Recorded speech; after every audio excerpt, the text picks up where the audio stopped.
Hey guys, I'm Vanessa, 34, female. Growing up, I always appreciated and admired my mom, Vicky. She was a single mother who had to work two jobs just to make ends meet and support me and my older brother, Victor. It wasn't easy for her, but she managed to overcome all the odds that were stacked against her. My mother was a hard worker and a strong, resilient woman. She didn't let the difficulties of life hold her back. I saw how much she was struggling and would try to help out wherever I could, even from a young age. I started doing odd jobs as early as 12, trying to lighten her load.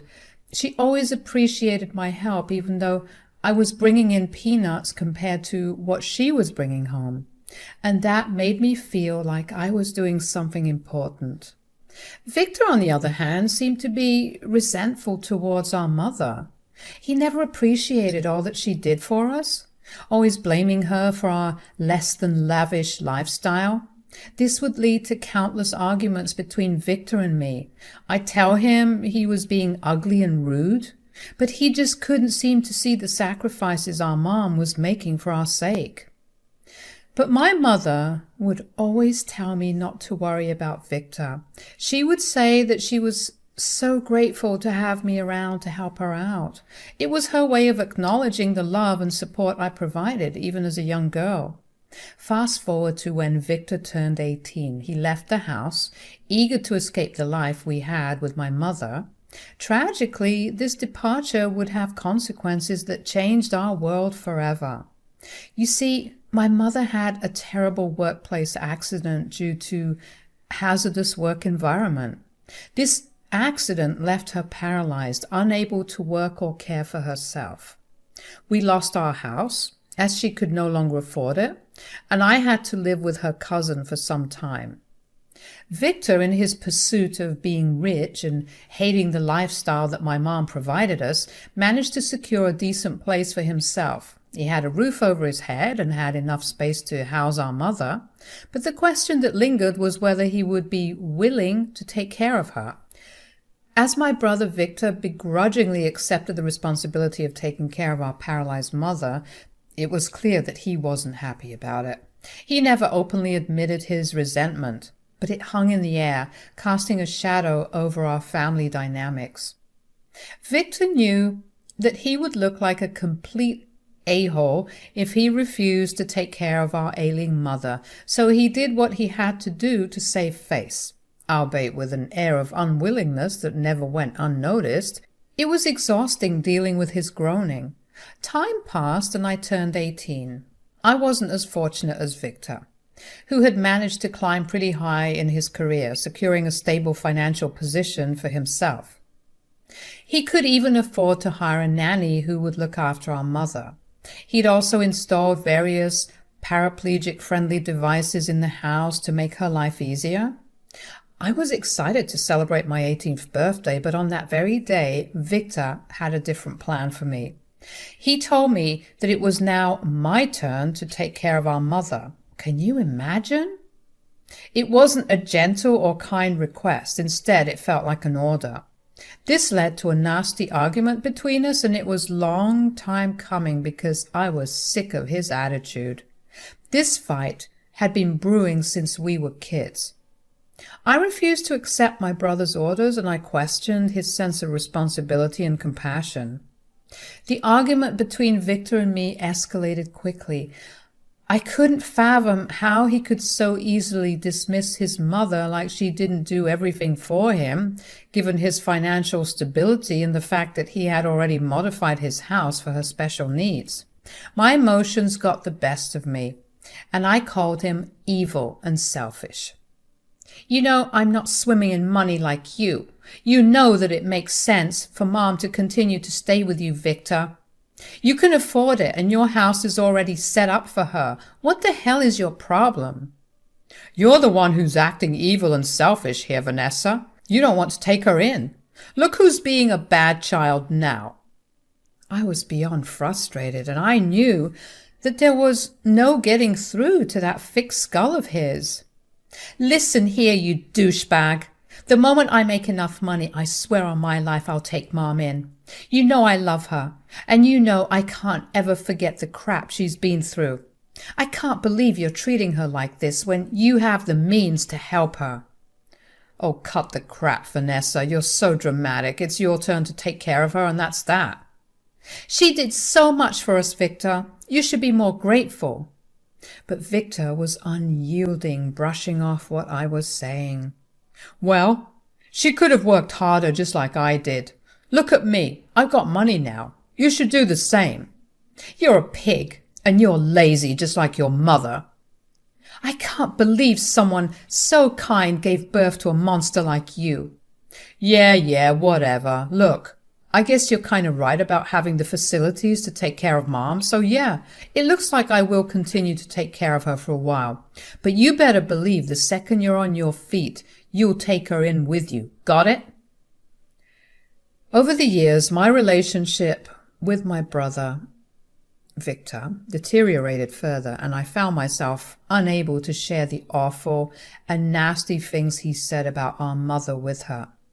I kept this painful secret to myself because I couldn't bear to break her heart with the truth. Whenever I visited my mom in Victor's home, I carried the weight of guilt, knowing what Victor truly felt about his mother. It was heartbreaking to witness the disconnect between them, especially since Vicky tried so hard to love Victor, even when he treated her so poorly. Vicky and I, on the other hand, were growing closer than ever. We bonded over everything, and she was so proud of the woman I was becoming. I became her confidant, the one she could lean on when Victor distanced himself.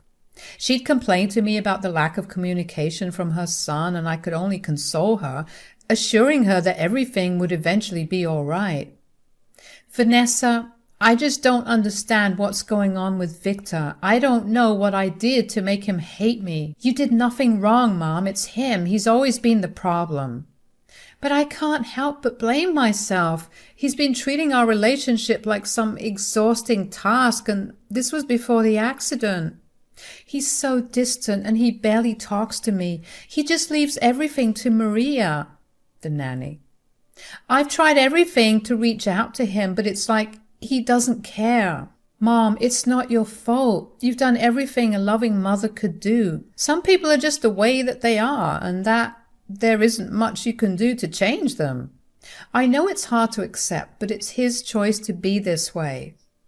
"But he's my son, and I love him so much. I just want our family to be close and happy." "I know, Mom. I want that too, but sometimes we can't change people no matter how much we love them. We can only control our own actions and how we treat others." "I'm so grateful for you, Vanessa. You've been my rock through all of this. I don't know what I'd do without you." "Mom, I love you more than words can express. You mean the world to me, and I'll always be here for you no matter what."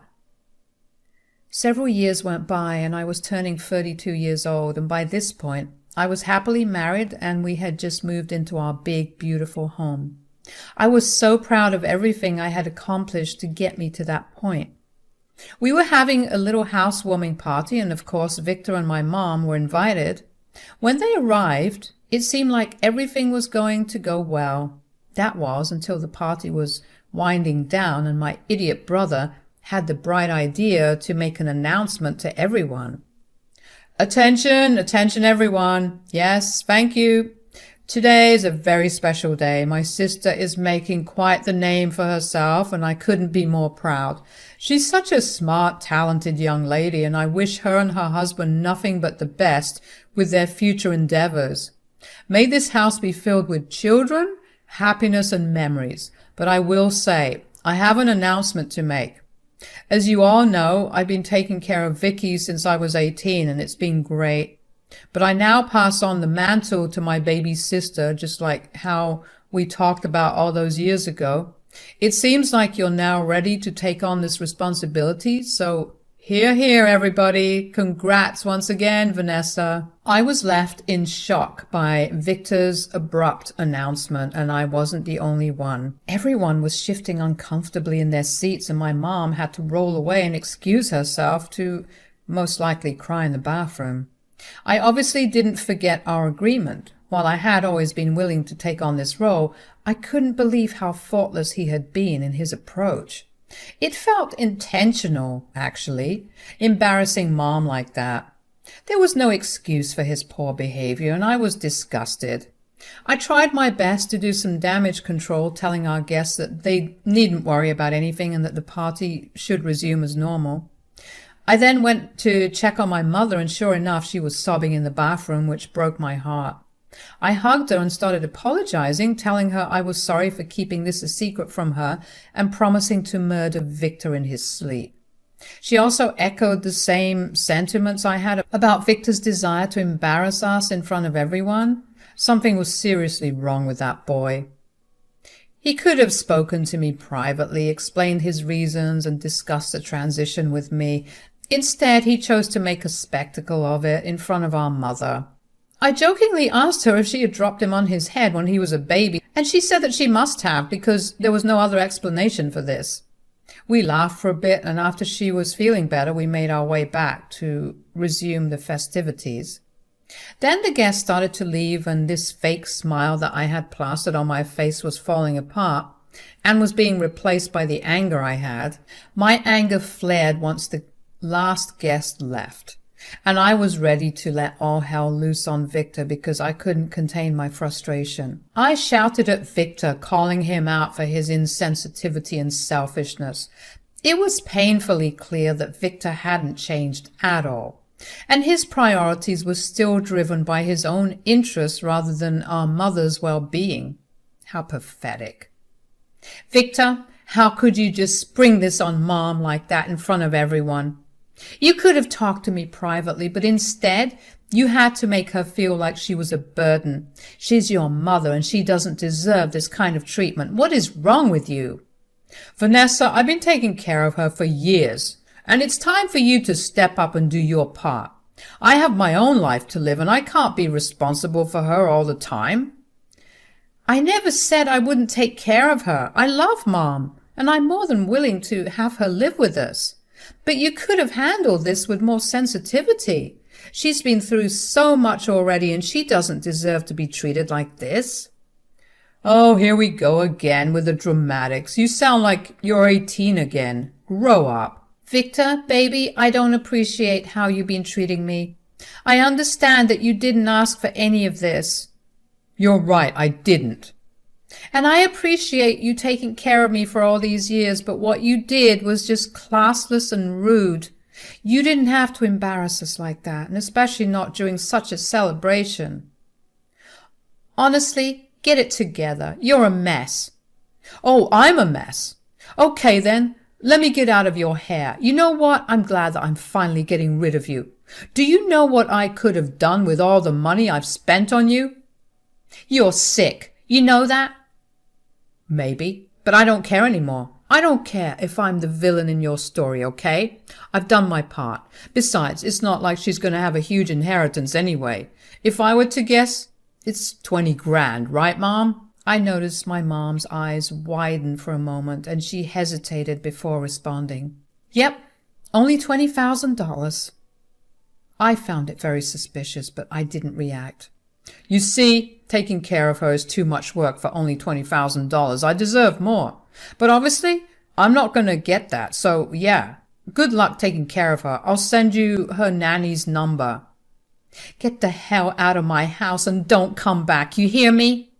You don't have to tell me twice. I'm out of here. After Victor left, I was left alone with Vicky. It was clear that she was thrilled to be under my care and protection. I held her in my arms, vowing that she would never have to suffer again. I wanted to give her the love and security she had always deserved. 1 year had passed, and we hadn't heard a word from Victor. It seemed like he was off living the high life, going on exotic trips and drinking fancy cocktails, while we were working on building a stable and happy life together. I was still seething with anger at my brother for his selfish behavior, but Mom had a more positive outlook. One day she had a glimmer in her eye, hinting that she had a secret to share. My curiosity piqued. I prodded her until she couldn't keep it in any longer. She revealed something astonishing. She was secretly rich.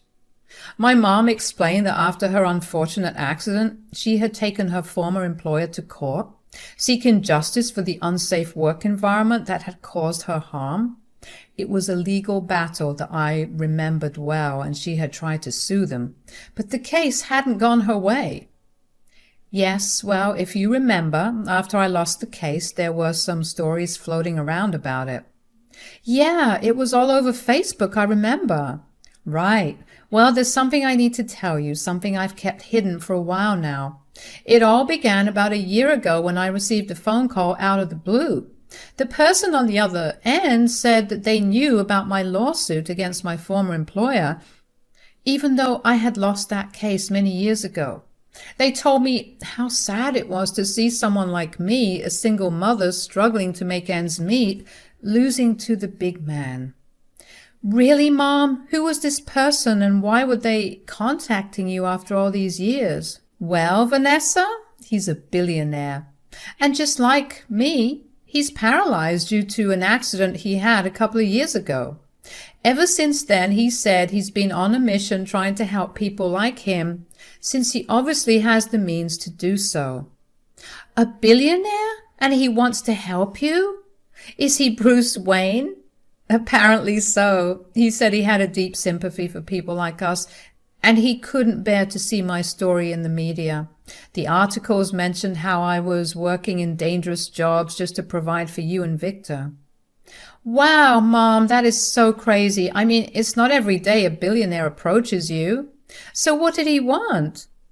After making sure it wasn't a scam, I met up with him with the help of Maria, and he expressed his desire to help me out.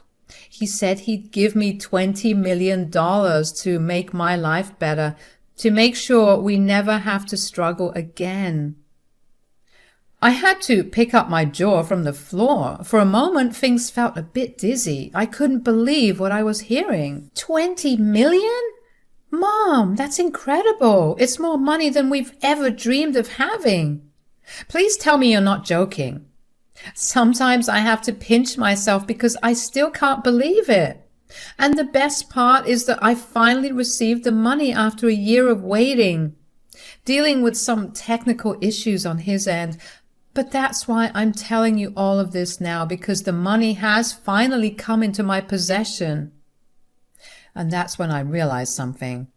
Wait a minute. Is this why you acted strange last year when Victor said that your inheritance money was only going to be $20,000? Yep.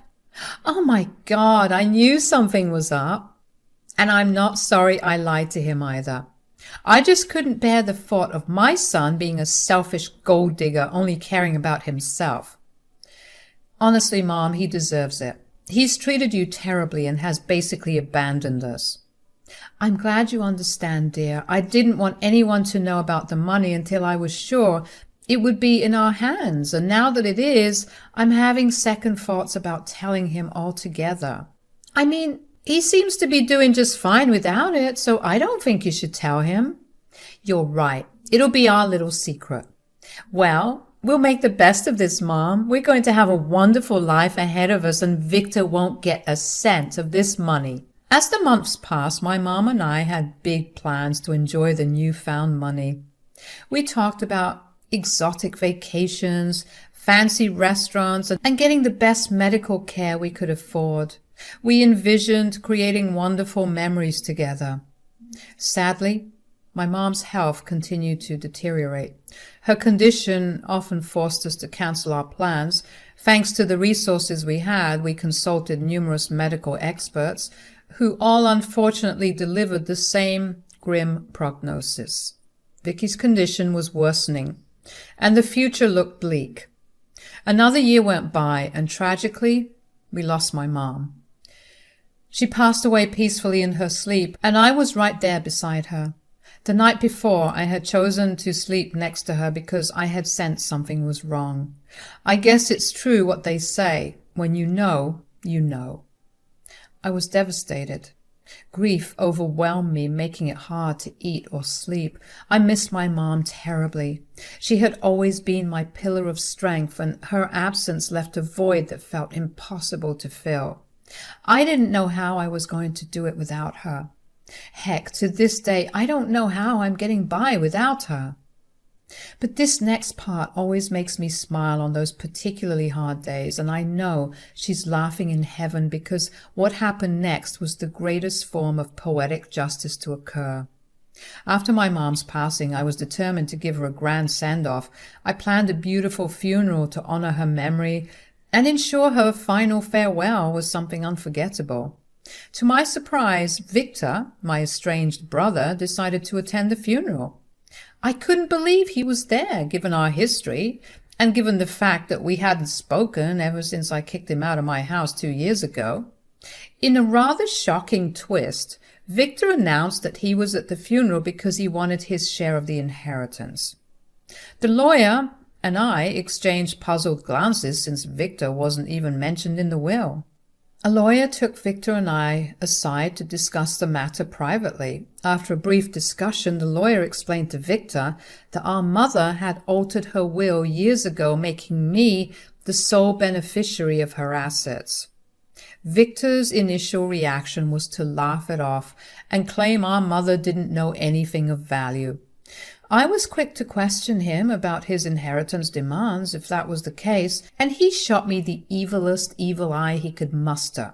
Reluctantly, he admitted that he wasn't as well off as he once appeared to be. It seemed the prodigal son had fallen on hard times and was seeking to return. However, unlike the prodigal son, we weren't ready to welcome him home with gifts, rather just a reality check hit him hard. The lawyer explained that the inheritance was $20 million, bequeathed solely to me. Victor grabbed the will to see for himself, and the revelation left him utterly shocked. No one could have anticipated his next move, because that's when this grown man fainted. He hit the floor with a loud thud, and we were forced to resuscitate him when he came to. And he said, "I had the weirdest dream. Mom gave you $20 million and left me with nothing." Hate to break it to you, buddy, but that wasn't a dream. When Victor realized this, he looked woozy all over again, and we decided to take him to the hospital. The entire ride there, he was moaning and groaning about how it wasn't fair and that he deserved that money. I couldn't help but laugh at his predicament because karma was a real B-word to him. It was quite the scene, and I couldn't help but think that my mom was up there in heaven sharing a good laugh with me.